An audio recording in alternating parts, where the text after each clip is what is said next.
Chandbali blocker विभिन्न बन्या प्रभावित अंचल जलबंदी जीवन बिताउथुबा असहाय लोकों पाखरे पहुंची भारतीय जनता पार्टीर नेतृवृंद। बन्या द्वारा प्रभावित होउथुबा परिवारगुड़िक भारतीय जनता पार्टी पक्षर सुखिला खाद्य सामग्री बंटन करा जायछि। देखंतु हमर ए विशेष रिपोर्ट। भद्रक जिला चांदबाली ब्लॉक अंतर्गत अखंडलमणि मंडलर विभिन्न गाँव में बन्या परिस्थिति अत्यंत जटिल हो पड़ी। लगाण वर्षा और नदीर जलस्तर वृद्धि हेतु अनेक गाँ बाह्य जगत विच्छिन्न हो जाइथिबा बेले लोकमाने नाही नथिबा दुर्दशार सम्मुखीन होउछन्ति।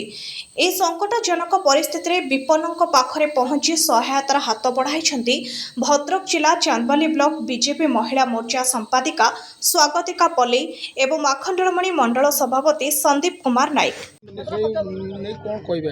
देखु आज नुहे प्रथम मुझे रखे ए वर्ष जो वर्षा है 25-30 वर्ष भितर ये वर्षा ही नाला। आकलन अनुसार 33% वर्षा अधिक होती। तेणु बन्या प्रति वर्ष हुए 4-5 दिन भीतर छाड़ी जाए। एथर किंतु लगातार भाव यही अंचल को बन्या जल छाड़ू ना घेरिकी रही बार बार बन्या होची। मु धन्यवाद देवी आमर जड़े कार्यकर्ता स्वागतिका पल्लई को सी प्रथम बन्यारे सुखिला खाद्य आसिक बांटी थे। एथर पुणी चूड़ा चीनी एवं बिस्कुट पकेट समेत आलू आणिकी जोगे देइछन्ती।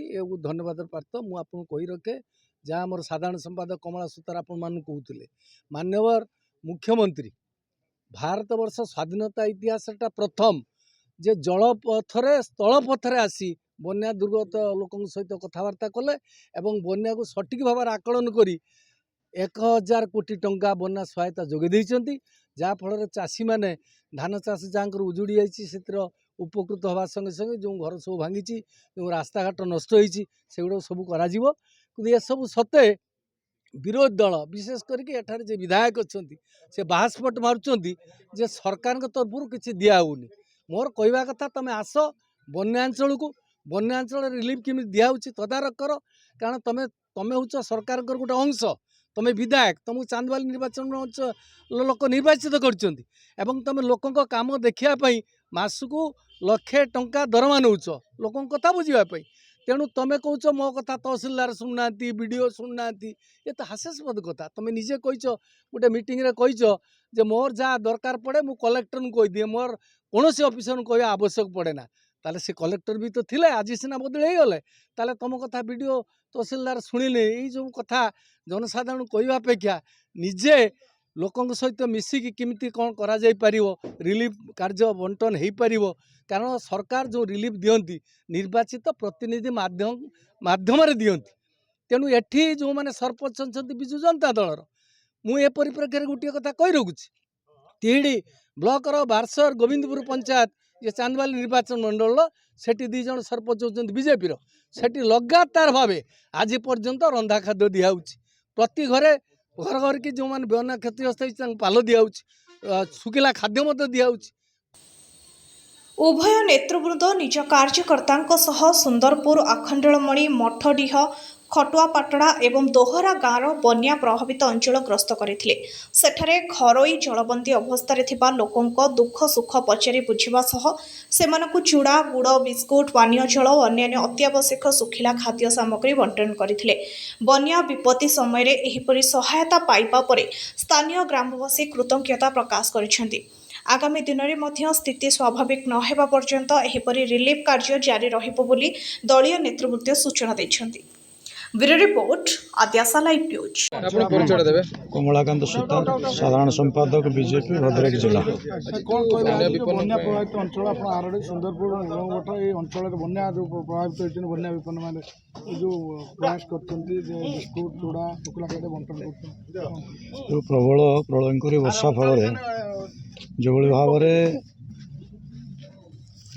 प्रबल बन्या जो सृष्टि प्रथम थर बन्या होता से आमर स्वागतिका आपा रिलीफ बंटन करते पुणी द्वितीय थर जो लघुचाप वर्णित बन्या पुणी द्वितीय थर जो प्रलयंकरी बन्या एवं प्रबल भाव में बन्या से बहु क्षयक्षति ये अंचल रही से सरकार ध्यान देइछन्ति एवं आमर प्रिय मुख्यमंत्री मोहन चरण माझी जी 1000 कोटी टंका ଅନୁଦାନ ପ୍ରଦାନ କରିଛନ୍ତି ବନ୍ୟା ଅଞ୍ଚଳ ପାଇଁ, ଯେଉଁ 6ଟା ଜିଲ୍ଲାରେ ଯେଉଁ ପ୍ରଭାବିତ ହେଇଛି, ବନ୍ୟା ପ୍ରଭାବିତ ହେଇଛି।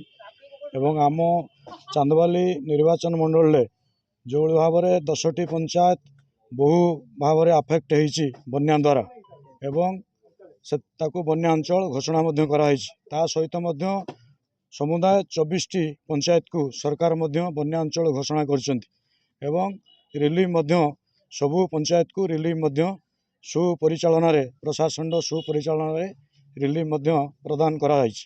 ଚୁଡ଼ା, ଶୁଖିଲା ଖାଦ୍ୟ, ମଧ୍ୟାହ୍ନ ଭୋଜନ ଇତ୍ୟାଦି ସବୁ ଖାଦ୍ୟ ମଧ୍ୟ ସରକାରଙ୍କ ତରଫରୁ ଦିଆହେଇଛି।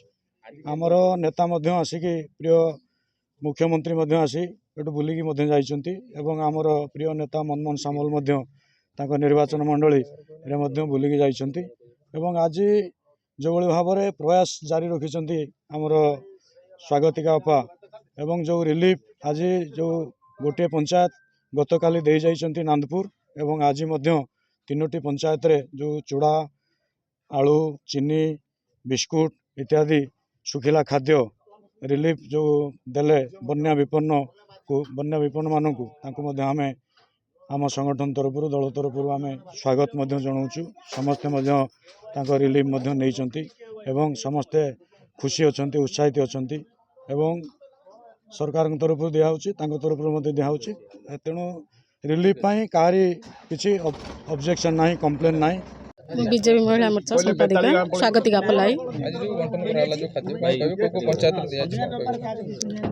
ଆମ ଚାନ୍ଦବାଲି ନିର୍ବାଚନ ମଣ୍ଡଳୀର ବହୁତ ଅସୁବିଧାରେ ଲୋକ ସମ୍ମୁଖୀନ ହୋଇଛନ୍ତି।